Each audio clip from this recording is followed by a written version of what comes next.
Herztöne, battement de cœur, le podcast de la Fédération suisse des sages-femmes. Le suivi de la grossesse physiologique fait partie intégrante des compétences de la sage-femme, que ce soit à l'hôpital, en maison de naissance ou en pratique indépendante. Pourtant, peu de couples ou futures mères ont recours à cette prestation. Quel suivi exactement peut assurer une sage-femme ? Dans quelles conditions doit-elle passer la main à un médecin ? Et dans ce cas, comment s'organise la collaboration ? Quels sont les avantages d'un suivi de grossesse auprès d'une sage-femme ? Toutes ces questions seront abordées dans ce nouvel épisode du podcast Battement de cœur. Je suis Jeanne Ray et je rencontre aujourd'hui Claire Ajoubert, sage-femme sous propre responsabilité professionnelle dans le canton de Vaud. Nous rendons visite à Charline et Johan, parents de Sohan, 2 ans et demi, et qui ont donné naissance à Maë il y a 1 mois. Pour les 2 grossesses, ils ont choisi le suivi avec Claire Ajoubert. Je vais donc leur demander à tous les 3 ce qu'apporte spécifiquement un suivi de la grossesse par une sage-femme, du côté de la famille, mais aussi du côté de la professionnelle.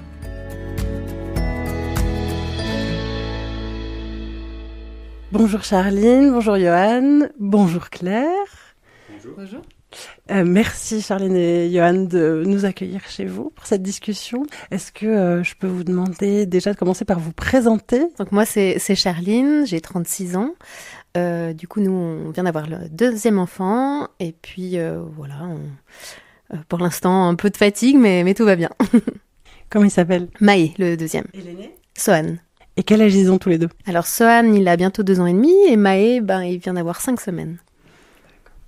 Et Johan ? Bonjour, moi c'est Johan. Pas grand chose à rajouter. Ça fait 17 ans qu'on est ensemble et voilà.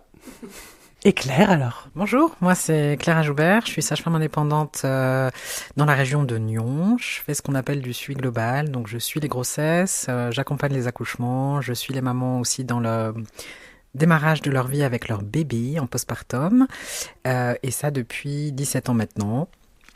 Voilà. Alors, peut-être déjà une question à Charline et Johan. Avant d'avoir des enfants, quelle représentation vous aviez du suivi de la grossesse et puis peut-être de la profession de sage-femme ? Alors c'est vrai que moi je m'étais pas trop renseignée avant de tomber enceinte sur ça parce que voilà. On s'est dit qu'on allait voir sur le moment, mais j'imaginais peut-être plus la sage-femme à l'hôpital pendant l'accouchement. J'avais pas forcément pensé au suivi de grossesse, en pensant que c'était la gynéco qui faisait les suivis de grossesse, mais peut-être un peu naïvement, je connaissais pas trop le métier de sage-femme. Et alors, qu'est-ce qui vous a dirigé vers un suivi par une sage-femme ? Alors nous, j'avais entendu parler de la doula, et on était au départ, on avait pris contact avec une doula qui, elle, nous a un peu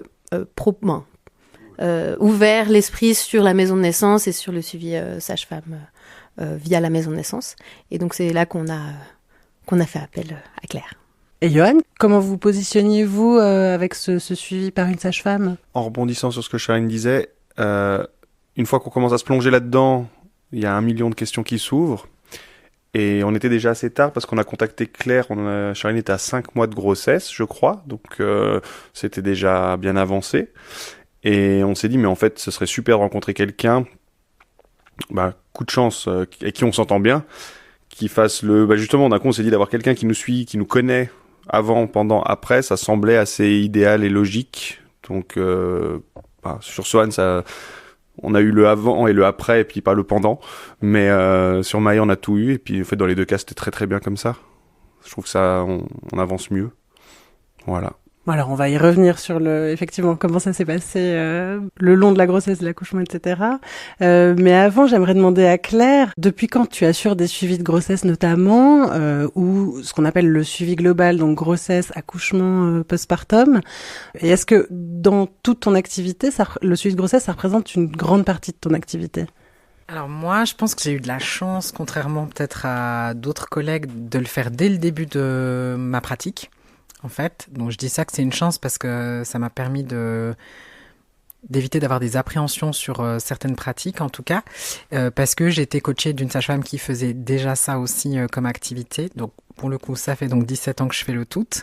En termes de représentativité, comme je fais quasi que du global, donc à savoir une offre complète du suivi, je dirais qu'il y a un tiers de mon activité, pour le coup, qui est fait du suivi de grossesse, avec des gens qui ont, comme la demande de Charline et Johan, une envie d'être présente aussi à l'accouchement et au postpartum.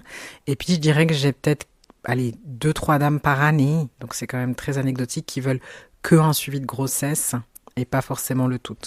Mais parce que justement, c'est une question qu'on se pose assez rapidement, c'est est-ce que, le suivi de grossesse fait partie des compétences sage-femme, mais est-ce que beaucoup de personnes ont accès à cela ?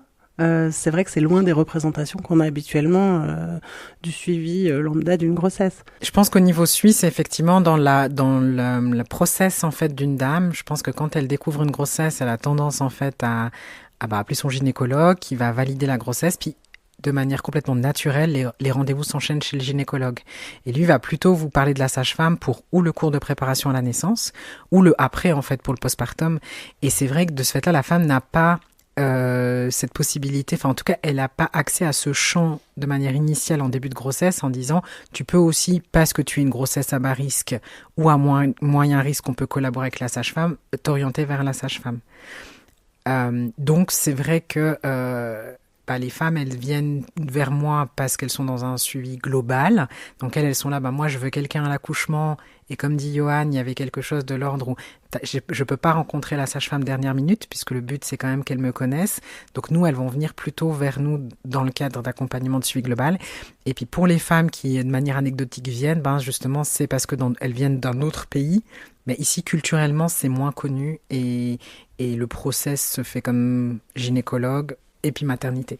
Pour rebondir sur ça, sur la première grossesse de Charline, c'est vrai que ça s'est enchaîné très vite et que on est perdu, donc on dit oui, on nous place des rendez-vous, et si par nous-mêmes on va pas chercher un peu plus d'informations, on est dedans, on va jusqu'au bout dans le système et puis voilà. Alors, c'est pas une mauvaise chose ou une bonne chose, c'est comme ça, c'est un fait. C'est presque même dur d'en sortir en fait, parce que finalement tous les rendez-vous étaient fixés.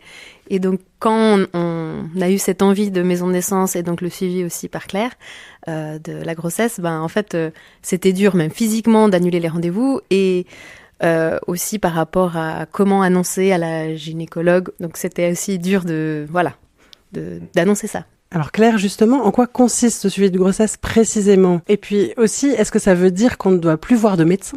Bon, je rebondis sur plus voir de médecin. Disons que c'est plutôt que chacun a un peu ses compétences, puis qu'est-ce qu'on va chercher à quel moment. Donc, bien sûr qu'il faut de tout, et je pense que la collaboration est un élément clé, et la complémentarité est aussi importante. Une maison de naissance, je fais l'aparté là-dessus, elle peut fonctionner que si j'ai un hôpital à côté. Il n'y a rien en opposition. On est ensemble, en fait, parce que par moment, j'ai besoin d'eux. Pour une grossesse, ce qui est sûr et certain, c'est que je pense n'existe pas aujourd'hui un suivi de grossesse de qualité où on peut se dire qu'on a 0 échographie, par exemple. Puis l'échographie, dans la grande majorité en Suisse, est quand même faite par un médecin spécialisé. Il y a des sages-femmes aussi qui sont spécialisées en échographie, mais qui sont quand même aujourd'hui en Suisse sous responsabilité d'un médecin. Et oui, parce qu'en fait, on doit déjà valider qu'il y ait bien un bébé, 2 bébés, où est placé le placenta. C'est quand même un basique. Donc, on ne peut pas se passer du médical pur, entre guillemets. Par contre, je dirais que moi, la plus-value que je vois, c'est une histoire de globalité dans ma prise en charge. C'est-à-dire qu'avec un peu d'humour, souvent, je dis, mon objectif n'est pas juste de me dire qu'il y a un fœtus qui croît dans cet utérus. Autour, en fait, il y a une famille. Et donc, forcément, on va prendre le temps de découvrir qui est cette famille avec ses besoins. Et finalement, si je suis très biomédicale que dans mon entretien, dans mon rendez-vous, c'est sûr qu'en 15 minutes, c'est fini. Si je parle pas aux gens, c'est très rapide de prendre une tension, faire un stick urinaire, vérifier que le fœtus est en vie et vérifier les œdèmes, les pertes. Puis après, pour moi, ce qui est challengeant et intéressant, c'est de découvrir, en fait, typiquement, si on prend le cas de Charline, qui était Charline dans cette première grossesse, mais aussi qui était Charline dans la deuxième grossesse, avec une forme d'expertise, avec des éléments où elle sera en force, d'autres où elle aura des craintes, notamment l'accouchement. En fait, la première fois, elle n'a pas été au bout du projet qu'elle voulait, elle a réussi magnifiquement à s'adapter. mais forcément elle repart pour un projet qui paraissait similaire en se disant est-ce que je vais y arriver vraiment comme je l'ai envie. Et en fait pour moi, au niveau de la sage-femme, c'est pour moi vraiment la force et la plus-value d'aller sur tous les plans. Et après, ces plans, parfois, sont, selon les consultations, plus ou moins importants. On n'est pas psychologue, mais en même temps, il y a des moments où on doit s'arrêter un plus longtemps sur le côté psychologique. D'autres moments, on n'est pas médecin, mais on doit prendre du temps sur le médical. Et en fait, ça oscille comme ça sur la consultation. Dans le suivi classique, certaines femmes sont suivies à l'hôpital parce que voilà, elles ont commencé à être suivies à l'hôpital. Et dans ces cas-là, elles ont plus de chances d'avoir des consultations auprès d'une sage-femme à l'hôpital, les consultations de grossesse. Est-ce qu'il y a une différence entre le suivi que toi tu assures en indépendante ou sous propre responsabilité professionnelle et le suivi qui est assuré par des sages-femmes à l'hôpital ? Bon, si je fais une petite réponse départ de Normand, je dirais qu'il faudrait qu'on demande à la dame qui aurait suivi les deux, mais dans ma projection, j'imagine que en fait moi je vais extrapoler un petit peu plus large dans mes questions et dans ce que je vais amener au couple parce que je sais que j'ai à suivre aussi le postpartum. Donc forcément je vais être moins sur une vision de je dois amener cette dame à l'accouchement, mais je dois l'amener aussi dans son projet d'après et ça reste toujours moi en fait qui est là. Donc si par exemple elle me spécifie qu'elle a un problème au niveau de la poitrine, je sais que je dois aller fouiller pour savoir s'il y a un vrai impact sur le postpartum, sur l'allaitement, parce que je vais être l'accompagner dans cette difficulté. Que finalement, si je suis en maternité dans le cadre d'aller vers une naissance, ma foi, je vais le noter dans le dossier, mais je vais pas aller au-delà de qu'est-ce que ça symbolise pour elle, qu'est-ce que ça veut dire si on a des difficultés après dans ce projet-là. Donc je pense que la différence est principalement là, au niveau de qu'est-ce que je vais travailler, quels sont les points à explorer plus grandement. L'autre chose aussi, c'est que les sages-femmes de maternité qui font du suivi des consultations, il y a très peu de maternités où elles tournent aussi à l'accouchement. Parce que c'est une histoire d'organisation de structure. Hein. À l'époque, oui, on avait des petites maternités, elles tourner de service en service. Et donc moi, c'est pareil, j'ai le même aspect sur la partie accouchement, où si elles me nomment des peurs, je vais vraiment devoir les garder en tête parce que je vais les retrouver probablement à l'accouchement. Idéalement, on les solde avant si on peut, mais voilà. Donc, pour moi, c'est plus cette vision à moyen-long terme qui va être la plus-value. Et puis toi, tu travailles aussi de manière absolument autonome. Est-ce que ça fait une différence aussi ? Alors, c'est vrai qu'en étant en indépendante, on va se retrouver en fait dans le suivi de grossesse physiologique, clairement en autonomie, et c'est une des plus belles compétences qu'on a quand même réussi à valider, à faire reconnaître. Donc pour moi, c'est plutôt une chance. Ça peut être quand même parfois une forme de pression aussi, de se dire que je suis responsable de l'entièreté de ce suivi, que ce soit sur les examens paramédicaux qui sont prescrits, l'analyse, l'interprétation et la recherche de solutions.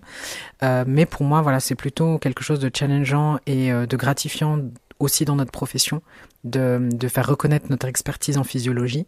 Et puis, il y a vraiment que dans les cas à risque où on va vraiment collaborer. Pour le préciser quand même à un moment, qu'est-ce que ça veut dire la physiologie ? Alors là, on est presque sur un concept philosophique, mais disons que la physiologie, c'est qu'on va dire que on a une absence de facteurs de risque qui pourraient entraîner une complication. Donc bien sûr qu'il y a toujours deux versants. C'est pour ça que je dis l'aspect philosophique, c'est qu'il y a ceux qui vont nous dire en fait que on sait que une grossesse est physiologique que quand elle se termine, c'est-à-dire que tout est à risque et ça devient physiologique. Normalement, la sage-femme, on est plutôt l'inverse. En absence de feu orange, c'est que l'histoire est verte, donc ça veut dire que la maman, elle a un bébé qui croît normalement dans son ventre, selon un peu nos critères. Elle est en bonne santé physique, psychique, émotionnelle, avec bien sûr toujours, il y a des changements, donc ces changements suscitent des adaptations au corps, mais c'est pas pour autant que ça en fait une pathologie. Et s'il y a besoin, tu peux être amené à travailler en collaboration avec des médecins. Est-ce que tu prends contact avec les médecins ? Est-ce que ça passe par les patientes ? Comment est-ce que ça s'organise, cette collaboration ? Alors, inévitablement, c'est personne dépendante. Moi, je dirais que le gros idéal d'une vie, c'est que la dame, elle nous émet en fait son projet et qu'on puisse avoir un échange direct entre professionnels. Ça, c'est le top. Après, la réalité de l'échange direct, c'est une histoire d'agenda. Donc, au minimum, un échange via mail sécurisé sur les données et de se dire que s'il y a un élément un petit peu hors norme ou un peu inhabituel, on puisse avoir un contact direct. Et puis après, on définit avec le gynéco qu'est-ce qu'on fait. Est-ce qu'il se tient à disposition pour une collaboration en cas de besoin? Est-ce que c'est pas envisageable pour lui? Il y a certaines personnes, c'est leur limite en disant, elle est plus ma patiente pour la fin de cette grossesse, elle devient la vôtre et vous vous débrouillez en cas de souci. Et puis d'autres, absolument aucun problème, très ouverts. D'autres où il y a déjà encore 1 ou 2 rendez-vous agendés chez le gynécologue. Notamment si on prend l'écho de 32 semaines, il se dit, elle a qu'à revenir chez moi. Ou si on sait qu'elle a un métier qui va nécessiter un ajustement de temps de travail, dont la sage-femme n'aura pas les compétences de pouvoir le modifier, il dit, je vous revois directement à ce moment-là.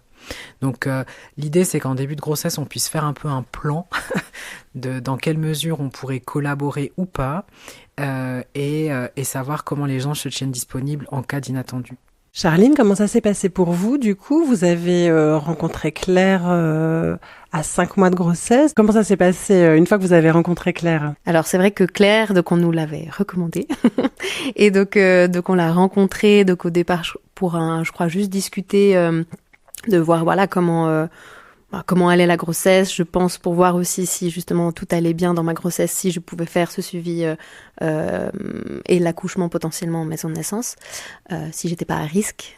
Et puis du coup là, on a assez vite validé notre projet d'envie en tout cas d'accouchement en maison de naissance. Et après, on a fait des contrôles du suivi de grossesse.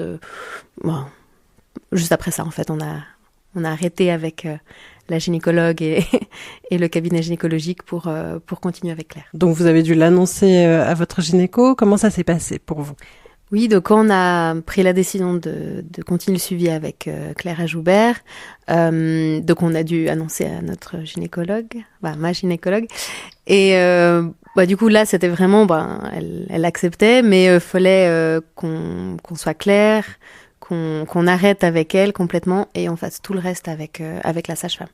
Elle voulait pas de doublons et puis voilà, que si on arrêtait, si on partait avec la sage-femme, elle nous suivait pas en parallèle. Nous, ça nous allait, mais c'est vrai que c'est pas facile à annoncer, en fait. C'est comme si on devait, licencier quelqu'un, alors que c'est la gynéco, mais dire, non, on arrête de travailler avec vous. Puis on sent peut-être un peu de jugement et de reproche, peut-être indirectement. Et comment ça se passait pour vous, alors, ce suivi? Qu'est-ce que vous avez trouvé dans ce suivi-là? Alors, c'est vrai que pour nous, ça nous tenait à cœur d'avoir la même personne qui nous suivait pour la grossesse, qui pouvait potentiellement nous s'occuper de nous pour l'accouchement et en postpartum.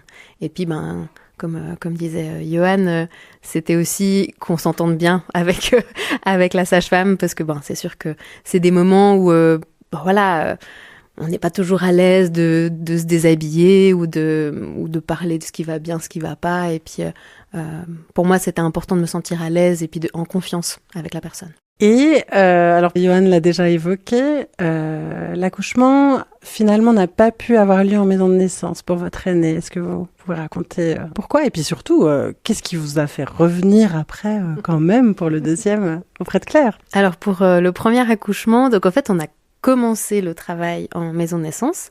En fait, pour la petite anecdote, en fait, du coup, c'était pas Claire qui était là pour nous accueillir, parce que le hasard du calendrier de la lune ou autre a fait que on était 3 femmes à accoucher le même soir, et donc elles étaient 2 sages-femmes. Alors donc il y avait même la 3e qui du coup ne faisait plus normalement, je crois, les accouchements, qui nous a accueillis ce soir-là.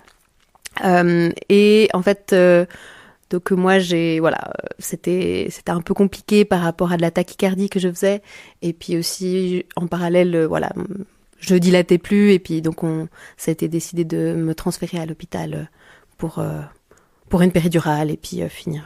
On a quand même accouché par voie basse à l'hôpital, et ça s'est très bien passé.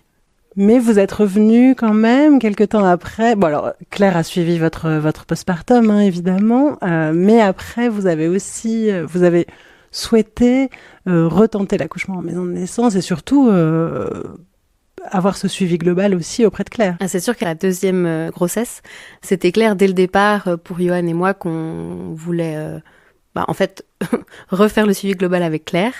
On va dire indépendamment de l'accouchement qui a été fait À l'hôpital, en fait, on était sûr qu'on voulait recontinuer avec Claire et aussi, bien sûr, retenter le coup en maison de naissance. Et donc là, c'est aussi là on a redemandé à Claire qu'est-ce qu'elle voyait. Est-ce que le fait d'avoir été transférée la première fois, est-ce que ça remettait en cause un potentiel accouchement en maison de naissance? Mais je pense que même si, je sais pas ce que pense Johan, mais je pense que même si on n'avait pas pu accoucher en maison de naissance, c'est possible qu'on soit encore passé par Claire pour le suivi de grossesse. En fait, je pense que c'est aussi une histoire d'entente et de confiance avec la sage-femme. Johan ? Ouais, pour compléter ce que disait Charline, on marche beaucoup en fait à l'humain et à cette relation. Si je reprends juste au début, la seule chose qui faisait qu'on s'oriente pas forcément spontanément vers la maison de naissance, c'est l'inconnu et la crainte. On a spontanément l'impression qu'à l'hôpital, on va être mieux entouré, que s'il y a des complications, on va être mieux suivi, etc. Et puis au moment où on a compris qu'il y a d'autres possibilités et qu'en fait on est entre de bonnes mains et que si ça venait à mal se passer, entre guillemets, ou du moins juste des complications comme on a eu sur la première grossesse, c'est ok, il n'y a pas de souci. Du moment qu'on était rassuré, on était parti là-dedans. Donc ça, c'était la première chose qui était hyper importante. Et puis comme elle a dit, la question s'est même pas vraiment posée sur la deuxième grossesse de retourner à la maison de naissance, c'est que l'avant était parfait, l'après était parfait, l'accouchement s'est pas déroulé comme souhaité, mais au final on n'était pas avec Claire, donc nous on s'est dit, si on comprend les raisons qui ont fait que ça s'est pas passé comme on imaginait sur le premier, on est peut-être capable de les corriger, et on en a beaucoup discuté avec Claire, et on a été tout à fait capable de les corriger, et le deuxième accouchement s'est passé de manière idéale. Donc c'était un peu... c'était un combo de plusieurs choses, mais en fait à la fin c'est vraiment cette relation de confiance qui nous amène à faire ça, quoi. Donc vous étiez en confiance médicalement parlant, absolument, concernant le suivi de grossesse, l'accouchement, etc. Ah oui, nous on était totalement en confiance, et puis on savait que voilà, c'était pas, on prenait pas un risque en allant en maison de naissance, parce que justement tout était checké, si tout allait bien, comme Claire l'a dit, que ça soit physiquement, mentalement, si on n'était pas à risque.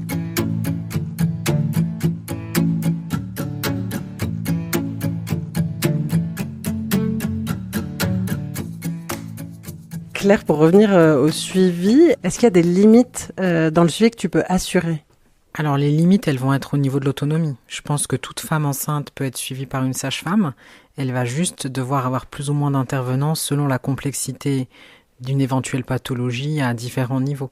Donc c'est sûr qu'un bébé qui est malade, qui aurait besoin d'examen à son arrivée, va devoir être suivi par un échographe spécialisé, un hôpital associé, puisque cet enfant doit naître à l'hôpital, une maman qui se sent pas bien au niveau psychologique, au-delà d'un petit mal-être hormonal passager, va devoir être pris en charge par un psychologue ou un psychiatre. Donc je dirais que notre limite, elle est plutôt... On va devoir augmenter l'équipe pluridisciplinaire autour d'une femme enceinte selon la complexité. Mais pour moi, toute femme qui est enceinte devrait être accompagnée par une sage-femme et ne pas être limitée à ça, à ne pas l'avoir en tout cas parce qu'il y a une pathologie. Donc parce qu'on a différents aspects qu'on va devoir travailler et l'état de grossesse, de nouveau, la sage-femme est quand même experte à ce niveau-là. Parce que chaque personne d'une équipe pluridisciplinaire est dans sa spécialité. Prenons un bébé qui est malade, en fait on va voir les plus grands spécialistes autour de cette maladie, mais personne, donc cette femme elle va passer par des phases d'angoisse, de stress, on va lui expliquer qu'est-ce qui va se passer pour ce bébé à l'arrivée, et puis en fait personne s'arrête de nouveau pour dire, mais en fait elle attend quand même déjà juste un bébé. Au-delà qu'il soit malade, et la pathologie, c'est un bébé. Donc, qui se demandait si elle a un peu mal au dos, qui se demandait comment elle dort, qui se demandait comment elle mange. Mais en fait, personne, parce que tout le monde fait focus sur la maladie de cet enfant, et tout le monde le voit à travers que ça. Et pour moi, la sage-femme, normalement, elle refait un temps d'arrêt avec des choses aussi, des fois, très pratico-pratiques. Est-ce que tu as préparé la chambre? Est-ce que vous avez tel ou tel matériel? Comment on imagine l'accouchement? Et voilà, donc pour moi, oui, bien sûr qu'elle doit être là, encore plus s'il y a 1001 spécialistes qui va être expert dans son propre domaine. Charline, vous pensez que ce suivi vous a apporté quoi finalement pendant vos grossesses ? Alors, c'est dur à comparer avec vraiment un suivi gynécologique jusqu'au bout, parce qu'on l'a pas fait jusqu'au bout, mais en tout cas, nous, c'est ce côté aussi confiance. Et puis, moi, j'étais vraiment à l'aise à tous les rendez-vous où on a l'impression d'être presque à la maison, alors que ça reste... un contrôle médical, mais on peut parler aussi de comment on se sent et on sent qu'on a le temps d'expliquer aussi ce qui va pas. Bien sûr que la gynécologue va nous demander pendant les contrôles, est-ce que ça va ? On va dire oui, mais ça va pas aller vraiment dans les détails, ou peut-être parce que moi je me sentais pas à l'aise, hein, peut-être, mais aussi on a l'impression que voilà, tout est timé, alors que bon là je peux parler que de Claire parce qu'on connaît que elle dans ce suivi de grossesse, mais en tout cas on se sent à l'aise de poser nos questions et de prendre le temps, puis elle prend vraiment le temps de nous répondre à toutes nos questions, que ça soit psychologique, matériel aussi, et puis pour être prêt dans tous les domaines. Parce que ça soit dans ses questions à elle pendant les contrôles, du coup, est-ce que ça va bien le boulot, est-ce que tu arrives encore, est-ce que ton dos ça va mieux, parce que la semaine passée ou autre ça allait pas, tu m'as dit ça, puis de voir aussi voilà que voilà tout ce qu'on a dit c'est entendu, et voilà on a un suivi dans tous les côtés, toutes les dimensions. Yoann, vous réagissez? On n'est jamais sorti d'un rendez-vous, on n'a jamais trouvé contraignant d'aller à un rendez-vous, alors qu'à chaque fois que c'est médical à l'hôpital, on est moins fan. Donc ça veut dire l'état psychologique dans lequel on est à chaque fois. Et oui, ce côté, elle est là pour nous, vraiment. J'ai jamais l'impression, comme disait Charline, qu'elle a compté le temps. On n'a jamais dû courir, et donc ça rend la chose. Je me souviens, à chaque fois qu'on sortait d'un rendez-vous, on était c'est quand même, ça nous fait plaisir en fait, ça nous faisait plaisir de venir la voir. Donc c'est quand même plutôt pas mal, sachant que voilà, c'est quand même pas anodin une grossesse, et ça s'est toujours bien passé. Ouais. Je trouve intéressant parce que, pour être très honnête, on n'a jamais eu cet échange-là pour savoir finalement comment ils se sentent à la fin. Disons que pour moi, je me reconnais dans ce que dit Charline. Pour moi, j'ai vraiment besoin que les gens ils repartent du rendez-vous sans avoir d'éléments où ils n'ont pas eu un temps de parole alors que ça les questionnait. Bien sûr que j'ai pas la prétention d'avoir les réponses pour tout. Il y a certains éléments où on se dit, j'entends ce que tu dis, je prends acte, mais voilà, il va falloir qu'on continue comme ça. Et pour moi, c'est vraiment ça. La femme enceinte, peu importe le nombre d'enfants qu'elle a, elle doit s'arrêter un temps dans sa semaine, dans son mois, pour repartir un peu en introspection de comment on fait cette grossesse, comment je me sens.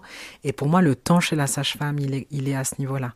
Pour moi, c'est surtout aussi une grande plus-value. Ce temps qui est donné peut paraître des fois de se dire non, mais bien sûr qu'on peut toujours raconter sa vie avec les uns et les autres, mais de nouveau, plus je les connais, plus je connais leurs forces, plus je connais les faiblesses et les forces, mieux en postpartum on peut travailler.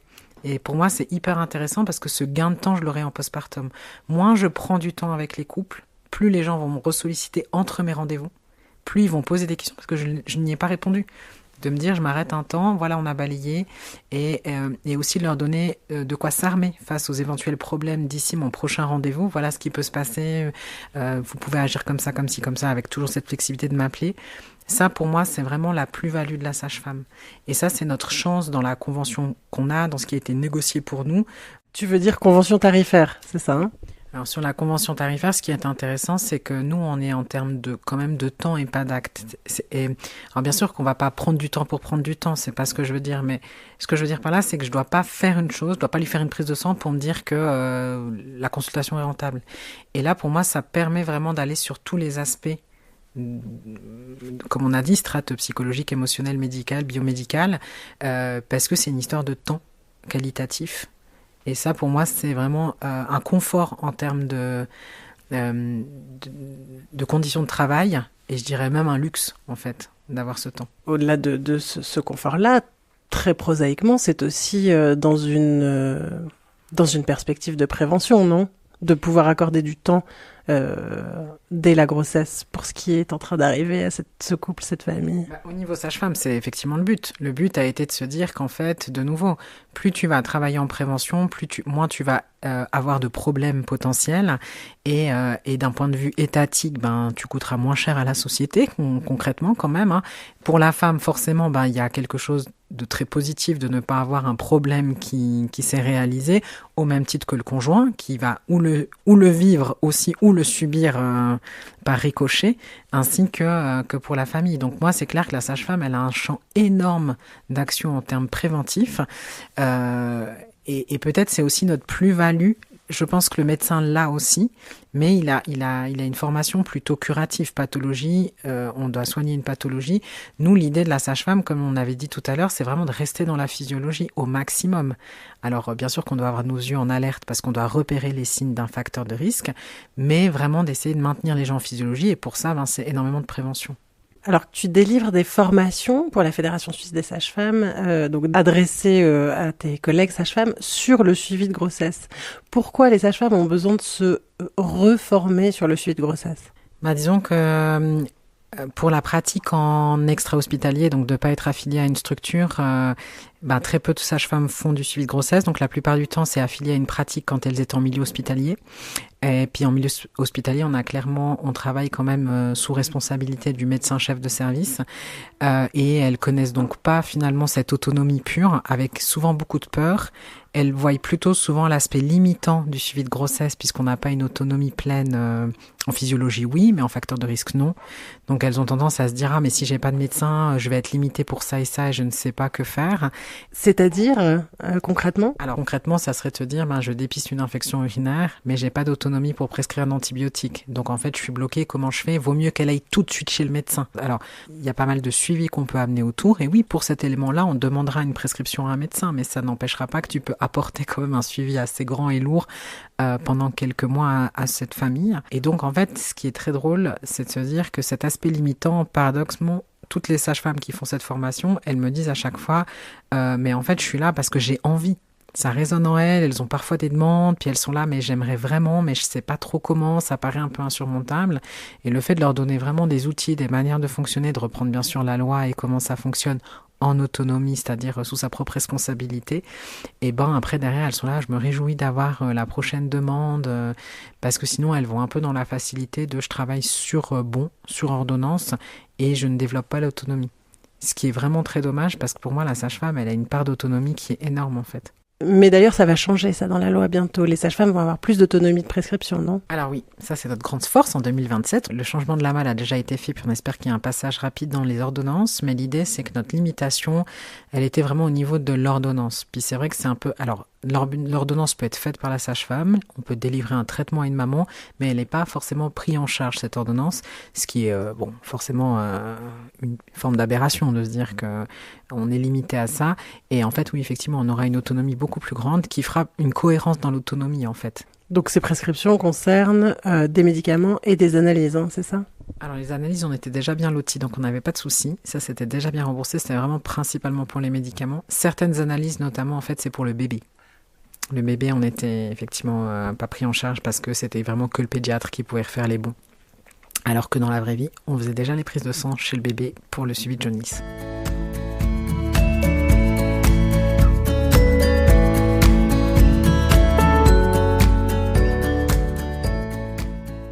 Et Charline, qu'est-ce que ça vous a apporté finalement de déjà connaître votre sage-femme pour votre premier postpartum, puis du coup pour le deuxième aussi, on est en plein dedans d'ailleurs. Oui, donc le premier postpartum, comme on a couché à l'hôpital, donc on a vu Claire, je pense 3 jours après, ou voilà, quand on est rentré assez tôt de l'hôpital et directement après on a vu Claire, et c'est vrai que donc là on a pu aussi de parler aussi de l'allaitement, parce que j'avoue que même à l'hôpital où j'ai eu des conseils d'allaitement, peut-être que, je sais pas, j'ai eu besoin de plus de conseils, et puis Claire était là aussi à ce moment-là pour me conseiller là-dedans, et puis que ça soit... c'est vrai, comme on se connaissait déjà, en fait, comme disait Claire, en fait, on se connaît depuis plusieurs mois, donc elle sait comment on est, comment on va, et puis on règle les détails du moment, du jour même, voilà, si que ce soit l'allaitement ou pour postpartum de la maman. Oui, tout le reste. Tout le reste, ouais. Et ce qui rend la chose bien, c'est que une fois qu'on est avec quelqu'un, ça limite le spectre d'interaction. On sait que si c'est pas clair, éventuellement c'est le pédiatre et qui on interagit, mais c'est tout. Et c'est plus simple, et ça marche bien. Le fait aussi de connaître les gens, pour moi c'était, dans le cas par exemple de Charline et Johan, était très intéressant parce que Johan est un papa hyper impliqué, mais où je sens vraiment qu'il a sa place. Il n'est pas juste à côté d'eux. Et pour moi, c'était hyper intéressant de le percevoir déjà pendant la grossesse, parce que ça veut dire que tu peux aussi lui laisser cette place qu'il a envie. Et puis si tu connais pas, de nouveau, on fait un focus très maman, et je pense que tu peux frustrer certains hommes, par exemple, de se dire, mais moi, je suis là à chaque fois, et puis je sens qu'elle me laisse pas d'espace, en fait, pour cette consultation. Au même titre, par exemple, Charline, on a de la chance, elle fait plutôt partie des femmes qui produisent passablement de lait. Et de nouveau, c'est quelque chose que quand tu connais, je sais que dès la fin de grossesse, les premiers jours, on était déjà focus, ok, comment on va réguler tout ça? Mais parce qu'on se connaît, on sait déjà, comme je disais, un peu les points forts, les points à travailler. Et ça, pour nous, c'est aussi un gain d'énergie de se dire que, on connaît un peu les éléments, je sais ce qui va la questionner et j'ai pas besoin de donner une info standard. Je peux tout de suite adapter à qui elle est, même si c'est un peu contre-courant de ce qu'on peut lire dans des théories, mais parce qu'on a déjà pratiqué. Donc, mon sentiment, c'est que cette continuité, peu importe l'accouchement. Moi, j'aime bien dire que c'est la cerise sur le gâteau, l'accouchement. C'est pas une fin en soi, c'est le début d'une autre aventure, une qui se termine, une qui débute. En fait, c'est un gros plus-value pour le couple, la famille, parce que typiquement, moi, j'ai connu Sohan, donc leur aîné, c'était hyper intéressant aussi de le revoir, en fait, de faire la passation avec eux, il devient grand frère, avec ses espaces aussi, quand on vient le visiter, on le rencontre aussi, mais aussi la plus-value du côté professionnel. Parce que pour moi, c'est hyper intéressant, enrichissant de pouvoir avancer, de voir les choses qu'ils ont appréciées la fois d'avant, quelles sont les choses où je peux retravailler parce qu'ils aimeraient vivre autre chose, quelles sont celles qu'on consolide, quelles sont celles où on s'est dit « ça, on a essayé, mais c'était pas top ». Et ça, pour moi, c'est vraiment hyper intéressant en termes qualité de soins, en fait. De se dire, grâce à ça, et l'espace aussi de pouvoir ajuster. Peut-être quand on dit qu'avec une sage-femme, ça s'est mal passé, je pense que si on la connaît pas, c'est aussi plus difficile de pouvoir lui dire ça va pas. Parce que les gens, des fois, ils servent, puis ils disent, encore 3 visites, puis on la verra plus. Alors que de là, de pouvoir dire, au fait, ça nous parle pas clair, mais ils sont en confiance d'avoir un espace pour pouvoir dire, viens, on ajuste différemment les choses. Alors, peut-être, avant de conclure, Claire, toi, donc finalement, tu as toujours fait ce suivi global. Qu'est-ce que ça t'apporte à toi, dans ta pratique de sage-femme, de pouvoir connaître les couples le plus tôt possible dans la grossesse? Moi, clairement, une très grande satisfaction, parce qu'en fait, on sent vraiment on est vraiment là pour les accompagner, les aider à avancer dans ce rôle qui est quand même assez complexe de devenir parent.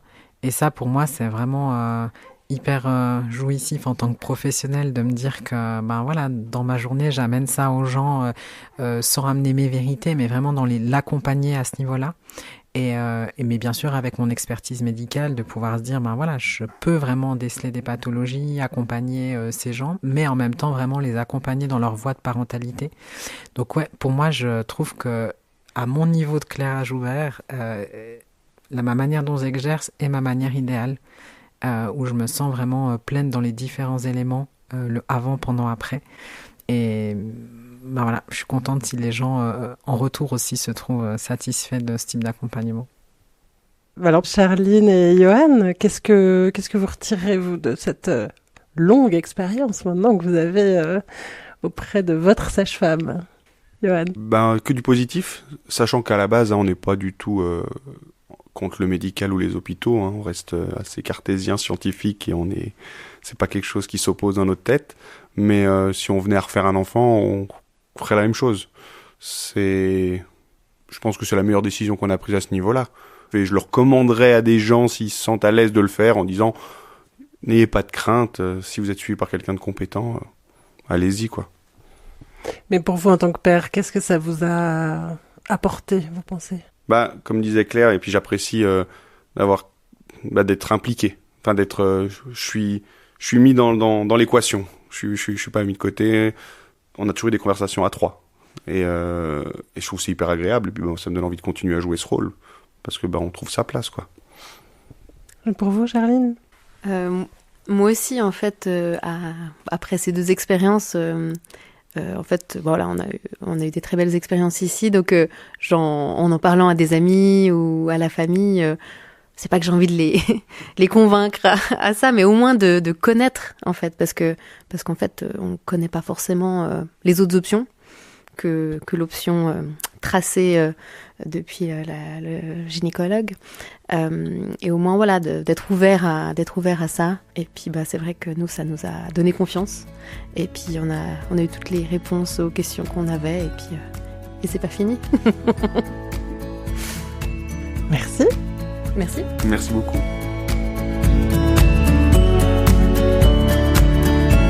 Herztöne, battement de cœur. Le podcast de la Fédération suisse des sages-femmes.